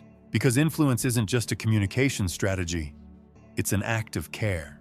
As we move forward, we'll return to the most ancient tool of influence, story, and look at how to weave it into your daily conversations in a way that's effortless, emotional, and transformational. Let's return to the most ancient, yet still the most effective communication tool of all, storytelling. But this time, not as a one-off technique, not as a big presentation element. We're now weaving story into your daily conversations. Subtle, organic, conversational storytelling that doesn't interrupt the flow, but enhances it. Because the truth is, storytelling doesn't belong only to keynote speakers or TED Talks. It belongs at lunch tables, in emails, on sales calls, in leadership huddles, even in moments when you're trying to explain an idea to a child. The question isn't, should I tell a story? The question is, which story fits this moment? When used conversationally, storytelling becomes your most efficient delivery system for meaning. It makes abstract ideas relatable. It transforms advice into insight, and it builds instant trust because it lowers resistance. You're no longer lecturing, you're sharing. Let's ground this in a key truth. People rarely argue with a story. They may argue with your opinion. They may challenge your data. But a personal story, that's yours. It happened. It's real. And because of that, it invites curiosity, not conflict. So how do smart speakers fold stories into everyday speech without sounding rehearsed? They follow 3 subtle strategies. 1, start with the small moments. You don't need epic events. What you need are everyday turning points. Moments like the time you changed your mind about something, a mistake that taught you more than success ever did, a surprising reaction you received that shifted your view, a time you misunderstood someone and what that revealed. These don't just create emotional depth. They make you human. And in daily communication, that's everything. Example, instead of saying, We need to improve our onboarding process. I remember being onboarded here. My logins didn't work, and no one checked in for 2 days. I felt invisible. That's why this matters to me. I don't want new people to feel that way. You've now made your point felt, not just said. 2. Tell it like a memory, not a performance. The difference between a lecture and a story is tone. Don't over-dramatize. Just remember out loud. Start with phrases like, "That reminds me of a moment when, you know what just popped into my head?" Funny enough, I learned this the hard way. These conversational openings signal, I'm about to share, not instruct. They create permission for your story to unfold naturally. Then keep it tight. What happened? What did you feel? What did you realize? 1 minute or less. Simple, personal, insightful. 3. Link your story back to the moment. Stories become smart tools when they don't just entertain, they align. That means ending with a question, a reflection, or a takeaway that connects it to the conversation at hand. For example, when I missed that deadline, I realized I was too afraid to ask for help. That's why I think creating more open check-ins could really help this team. Or, I used to dread public speaking. But once I stopped trying to sound smart and just focused on telling the truth, everything changed. I wonder if that mindset could help here. You're not dumping stories. You're building bridges. Let's examine the emotional mechanics of stories in daily influence. Stories reduce status gaps. When you tell a story, especially one where you struggled or failed, people stop seeing you as someone trying to prove something and start seeing you as someone they can relate to. Stories deepen memory. If you want someone to remember a key insight, wrap it in a story. Your brain retains emotion-charged content far longer than neutral information. Stories decrease resistance. They bypass the analytical filter. They let the listener draw the conclusion, which always lands more powerfully than being told what to think. Stories make abstract ideas tactile. Instead of saying, "Trust matters in leadership," you say, "I once worked under a manager who blamed me publicly for a mistake he made privately. After that, I followed instructions, but I never gave him my full effort again." That story says more about trust than 1,000 slides ever could. Let's also touch on stories that come from others. Quoting a client, a friend, or a colleague's experience can be just as powerful. Example: a client told me last week, "I don't care if the process is slower. I just want to feel like someone sees my problem." That stayed with me. It reminded me that empathy beats efficiency in moments of distress. Now your message gains social proof, perspective, and emotional resonance, all from one sentence. Here's a habit to build your storytelling muscle daily. The Moment Bank exercise. At the end of each day, jot down one moment that taught you something, made you laugh, challenged your assumptions, or made you feel something. Just a few sentences. In 30 days, you'll have a personal library of connection-ready stories for real-world use. Now let's bring it together. The smart communicator is a storyteller, not a data dumper. They don't tell stories to be interesting. They tell stories to make the listener's mind come alive. They ask, what story will make this idea stick? What moment can help them feel what I'm trying to say? How can I use what I've lived to guide someone else today? And because of that, their influence isn't forced. It's felt. Their messages don't fade after meetings. They echo in decisions, in team culture, in private reflections that follow the conversation home. As we move forward, we'll now explore a quality that amplifies all the others. A deeper presence that can't be faked and doesn't need to be loud. It's the foundation behind unforgettable speech and powerful influence. Trustworthiness. Let's now unlock how to speak in a way that not only connects, but leads. Trust is the currency of communication. You can have flawless structure, rich vocabulary, compelling stories, and a confident voice. But if people don't trust you, they won't follow you. They may nod, they may smile, but they won't lean in. They won't act. Smart speakers understand this. That's why they don't just aim to sound good. They aim to be believable, to speak in a way that says, "You're safe here. You can count on me. What I say, I mean." This kind of trust isn't built overnight, and it's never bought with empty words. It's earned over time, sentence by sentence, interaction by interaction. And here's the secret. Trustworthiness in communication isn't about knowing everything. It's about being real, consistent, and clear. Let's explore what trustworthy speech looks like and how to cultivate it. 1. Speak from what you know and name what you don't. Nothing earns trust faster than transparency. You don't have to pretend to have all the answers. In fact, pretending is what breaks credibility. If someone asks something outside your expertise, say, "That's a great question. I don't want to guess. Let me get clarity and follow up." That's not my area, but here's what I do understand from experience. This doesn't weaken your authority. It strengthens it. People trust those who draw honest lines around their knowledge. And if you get something wrong, own it. Quickly, calmly, confidently.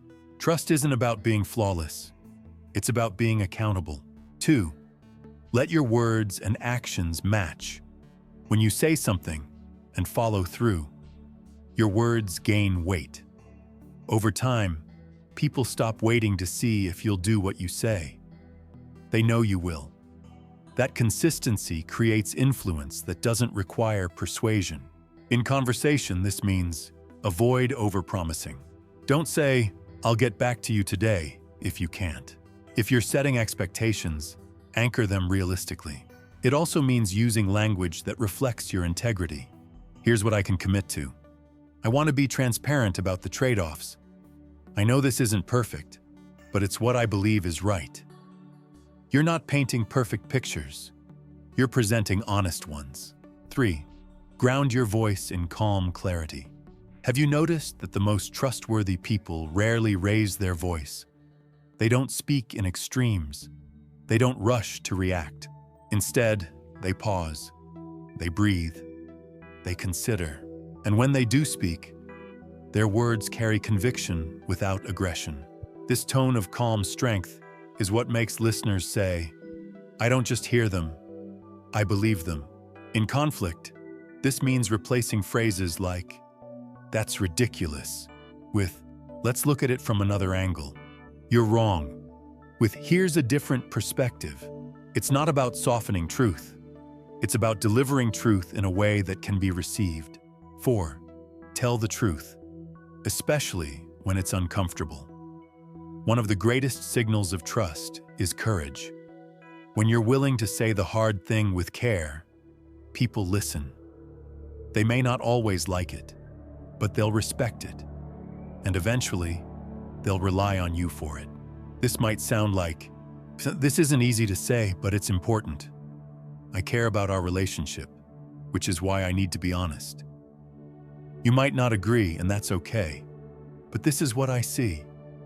Notice the tone, respectful, grounded, truthful. That's leadership language. 5. Let your values show in your voice. People trust communicators who stand for something, not just opinions, but values. Values like honesty, fairness, curiosity, respect. You don't have to name them outright, but they should leak through your words. For example, when someone makes a dismissive comment, you say, "Let's make sure everyone feels safe contributing here." When a shortcut is suggested, you respond, "Let's find a solution that aligns with our integrity." You're not virtue signaling, you're anchoring. You're turning values into vocabulary. Over time, People don't just trust your words, they trust your voice. It becomes a symbol of clarity, of fairness, of direction. Let's look at a workplace example. A project goes off track. Tensions rise. Fingers start pointing. One person tries to defend themselves with excuses.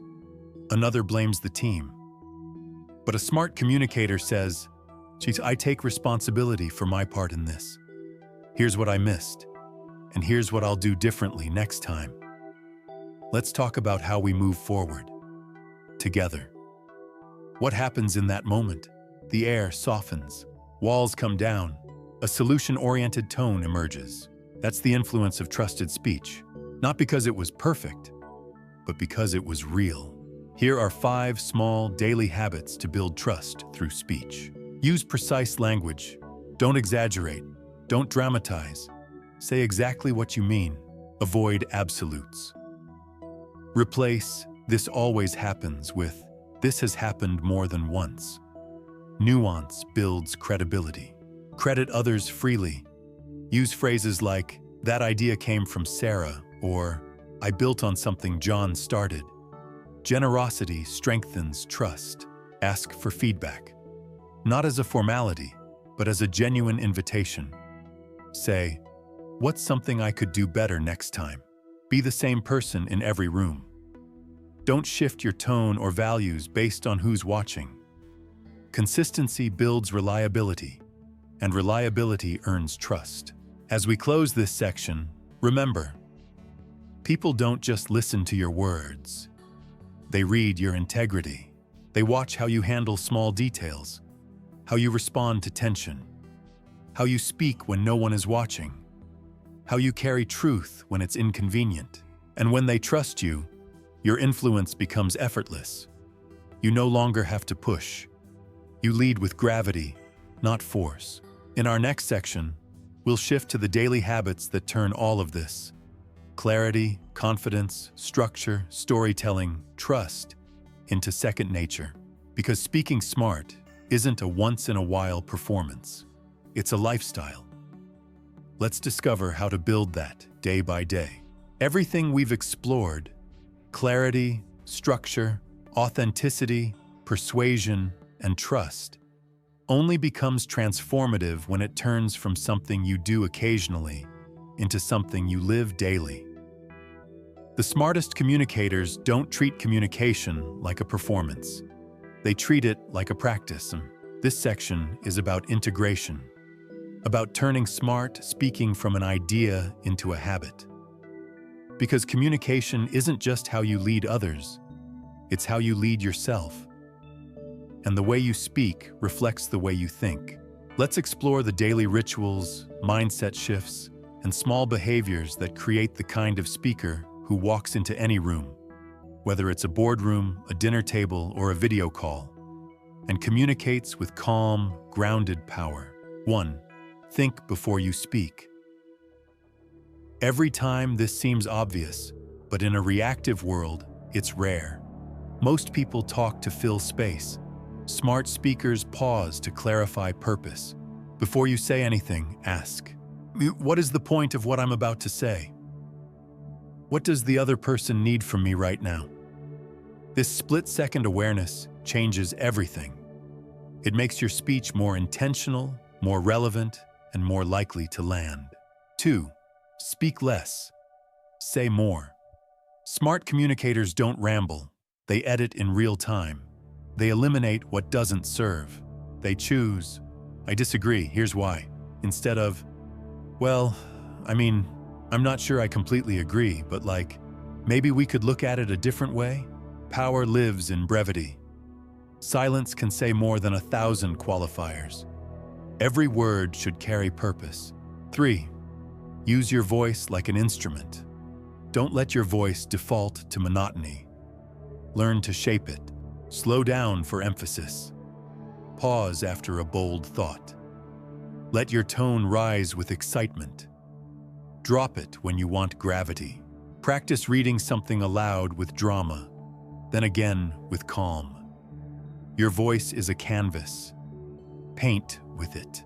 4. Read daily. Listen deeply. Smart speaking begins with smart thinking, and smart thinking is fueled by input. Read books that challenge your perspective. Listen to speakers who inspire you, not to copy them, but to decode them. Ask yourself, what made that sentence so powerful? Why did that pause work? How did they transition between ideas so effortlessly? Curiosity is your best coach. 5. Ask more questions than you give answers. Great communicators aren't just great talkers, they're great questioners. They guide conversations by inviting others in. Use questions like, what's your take on this? Can you help me understand your thinking? What's most important to you right now? This isn't just engagement, it's strategy. It gives you better information. It deepens connection. It builds trust. 6. Reflect after key conversations. Don't let important interactions pass without learning from them. Ask, did I say what I meant to say? Did they receive it how I intended? Where could I improve next time? This isn't criticism, it's craftsmanship. Mastery lives in awareness. 7. Speak from your values. When your words match your beliefs, people feel the integrity. You sound more confident, not because of volume, but because of alignment. Whether you're giving feedback, making a request, or apologizing, let your core values be your compass. Try. Here's what I believe is fair. I want to be honest with you about something. This is what integrity looks like to me. Your words become consistent. Your presence becomes reliable. Your leadership becomes felt. 8. Practice in small moments, not just big ones. Don't wait for keynotes or big meetings. Practice smart speech everywhere. When introducing yourself, when giving directions, when leaving a voicemail, when chatting with your barista, every moment is a rep. Every sentence is training. Every pause is a rehearsal for presence. If you treat every day like a communication dojo, you don't rise under pressure. You remain ready. 9. Rely on your internal compass, not external approval.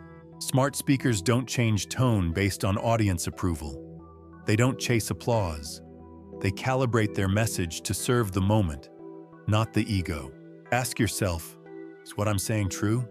Is it helpful? Is it kind, even when it's firm? When your speech flows from that place, you're unshakable. You're not performing. You're embodying. Let's visualize this in real life. You're heading into a weekly team sync. You pause beforehand, not to review your notes, but to ground yourself. You take a breath, ask, what does my team need today? Clarity, direction, reassurance. You walk in calmly. You speak slowly. You ask 2 insightful questions. You offer 1 strong recommendation. You listen more than you speak.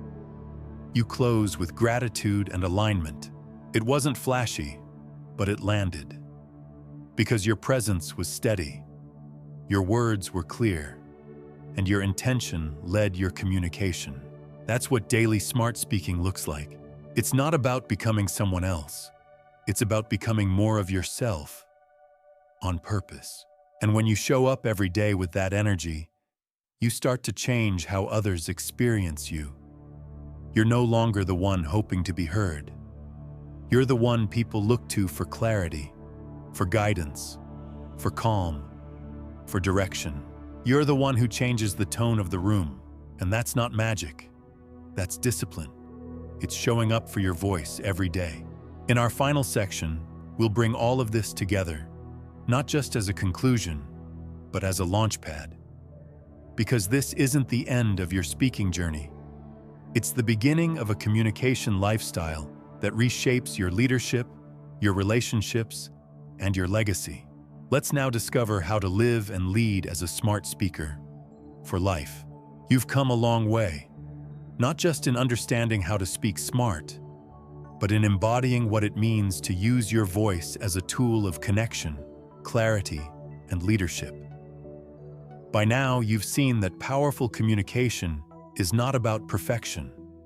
It's about presence. It's not about sounding brilliant. It's about making others feel seen, heard, and understood. In this final section, we're not recapping what you've learned. We're transitioning into a way of being, into a lifestyle where your voice reflects your values, where your words echo your wisdom, and where your presence shapes the tone of every room you enter. Because being a smart speaker isn't about speaking more, it's about speaking with more impact. It's about becoming someone whose words are trusted, remembered, and felt long after they're spoken. Let's cement the foundations of this lifestyle with a handful of lasting principles. 1. Every conversation is a chance to lead. You don't need a title.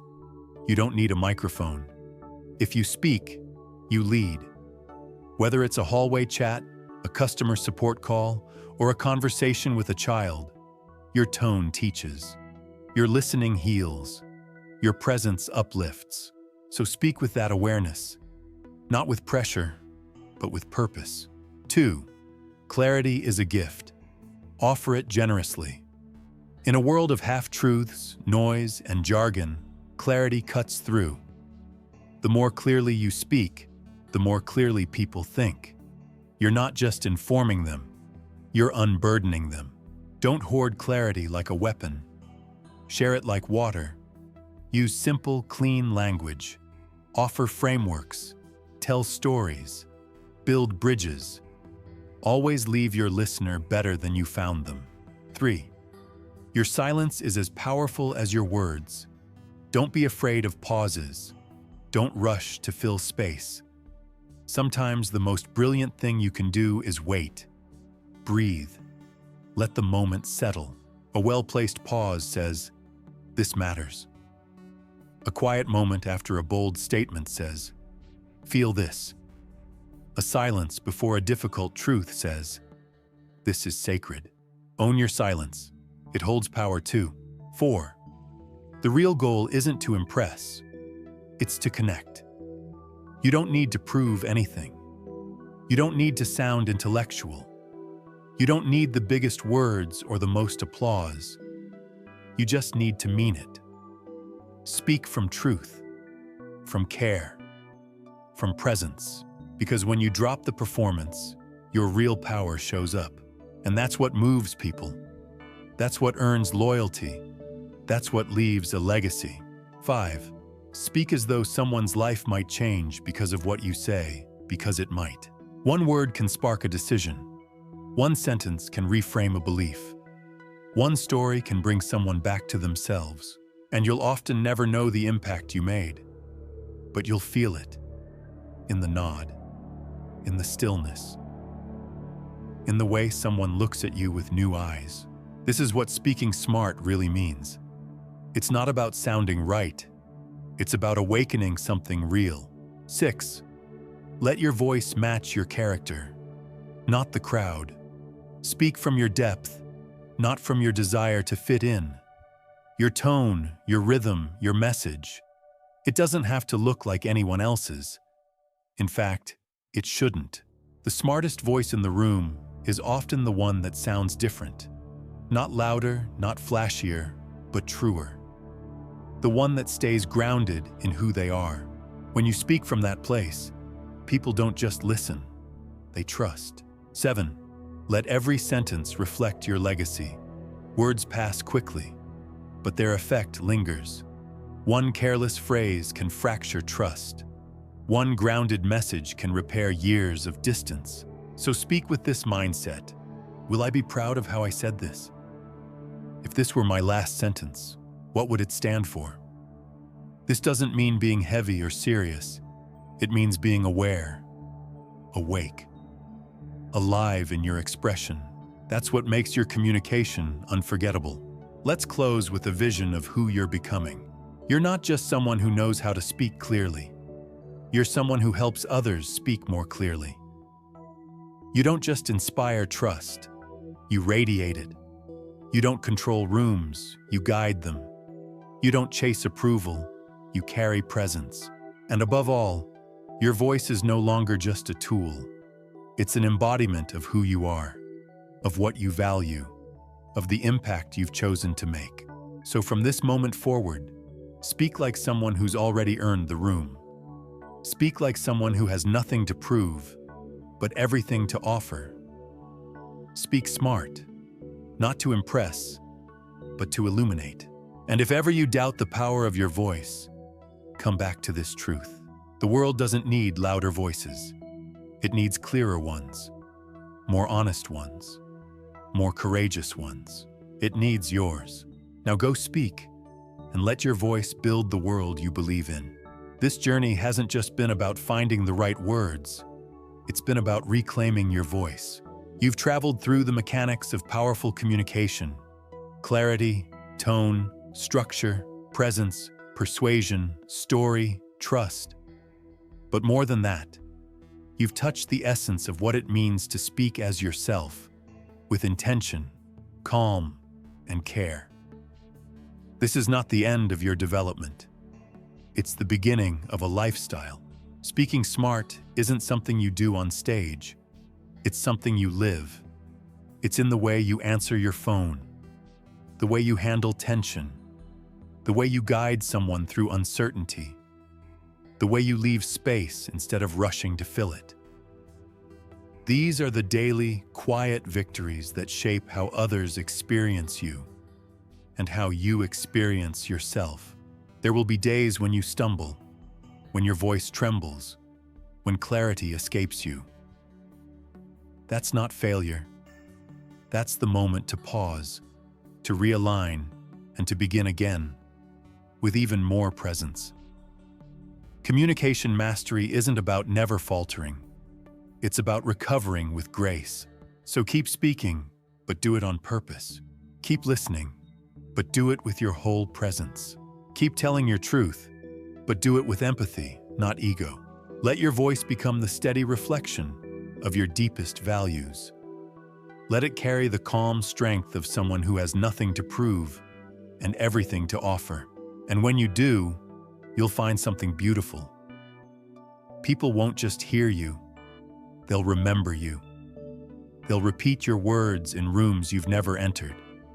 They'll look to you not for performance, but for perspective. Because your communication won't just inform, it will transform. This isn't about perfection. It's about alignment between who you are, what you believe, and how you speak. So step forward now, not as someone who's trying to sound smart, but as someone who embodies wisdom through words. Let your voice carry meaning. Let your pauses speak confidence. Let your presence be the message. And remember, one smart sentence, spoken with intention, can change everything.